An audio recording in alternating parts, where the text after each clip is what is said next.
রাগ করব কার উপর আর অভিমান করব বা কার উপর? ভাগ্যে যদি না থাকে হাজার চেষ্টা করেও কোনো কিছু হবে না। তাই এটা রাগ করে করতেছি না, আসলে আমার রিজিকে নাই, তাই এটা রেখেও আর কোনো লাভ নাই।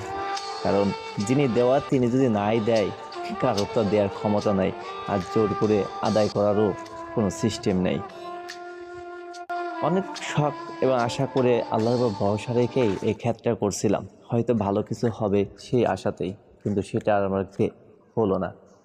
এই যে দেখুন যে ভেন্ডিগুলো ধরছে বা ঢেঁড়সটা ধরছে, এতদিন এত যত্ন করে গাছগুলোকে টিকিয়ে রাখছি যে অগ্রিম যদি উৎপাদন করা যায়, যদি বাজারজাত করা যায়, তাহলে ভালো একটা বাজার পাওয়া যাবে সেই আশাতেই।